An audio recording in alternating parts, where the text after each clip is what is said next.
നമുക്കൊന്ന് സിനിമക്ക് പോയാലോ? സിനിമക്കാ നമുക്ക് ഓർമ്മിച്ച് പോയാലോ? സിനിമക്ക് ഏത് പടം എന്തെങ്കിലും ഉണ്ടോ? പടം ഇല്ലായൊന്നുമില്ല. നമുക്ക് 2.5 മണിക്കൂർ പോയി കിട്ടും. ഓർമ്മിച്ച് പോയിട്ട് കുറെ കാലായി.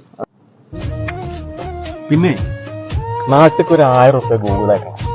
പൈസ ഞാൻ ഇവിടെ തരാം, 50 റിയാല്. നിങ്ങൾ നാട്ടിൽ കിട്ടാൽ മതി. ആരെങ്കിലും അക്കൗണ്ട് ഇപ്പൊ അർജന്റാണ്. ഈ ബാങ്ക് പോയിച്ചാലോ 20 റിയാൽ കൊടുക്കണം. നിങ്ങൾ അയച്ചു 20 റിയാലിന് 20 റിയാലും 50 റിയാലും കൊടുക്കുക. അത്രയായി ഒരു സംഖ്യ ഇല്ലേ? അങ്ങോട്ടാണ് ഞാൻ കാലൊന്നും അറിയില്ല. അല്ല അങ്ങനെയല്ലല്ലോ. എന്നാലും നമ്മള് മലയാളികളാകുമ്പോ മലയാളികളാണ് പറഞ്ഞിട്ട് കാര്യമില്ല. ഒന്നര മാസം ഈ അക്കൗണ്ടിൽ പൈസ വേണ്ട നിങ്ങൾക്ക് കിട്ടാണെങ്കിൽ. അതായത് ഗൂഗിൾ പേ നിങ്ങളില്ലേ? ഗൂഗിൾ പേ ഇല്ല. ഗൂഗിൾ പേ അല്ലേ? ഗൂഗിൾ പേ അല്ലേ?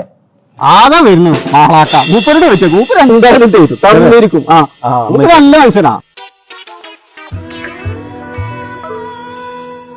എനിക്കൊരു 1000 റുപ്യ അർജന്റായിട്ട് വേണം നാട്ടിക്ക്. ഗൂഗിൾ പേ ഒക്കെ അയച്ചാൽ മതി. പൈസ എവിടെ തരാം? ഞാൻ ഓരോട് കണ്ടോട് ചോദിച്ചു. അപ്പൊ ഓല് പറഞ്ഞത് ഓരോടത്തൊന്നും ഇല്ല. ഇവിടെ നിങ്ങളെ മാളാക്കാന്റെ നിങ്ങൾ ഭയങ്കര പരോപകാരിയാണ്, എല്ലാം ചെയ്തെടുക്കുന്നതാണ്, അങ്ങോട്ട് അങ്ങോട്ട് തന്നെ. അപ്പൊ നിങ്ങൾ എന്നെ കൈവിടരുത്. പെട്ടെന്ന് ഇത് വേണം. നിങ്ങൾക്കറിയില്ല ബാങ്കിലെ അവസ്ഥ. 20 രൂപ കൊടുക്കണം. അതുകൊണ്ട് നിങ്ങൾ ചെയ്തു തരണം. ഇവര് രണ്ടുപേരും എന്റെ ഒറ്റ സുഹൃത്തുക്കളാ. ഇവര് 1000 ചോദിച്ചാൽ ഞാൻ കൊടുക്കൂല. അന്നത്തേനും എനിക്ക് എല്ലാവർക്കും ഉപകാരം ചെയ്യുന്ന ആള്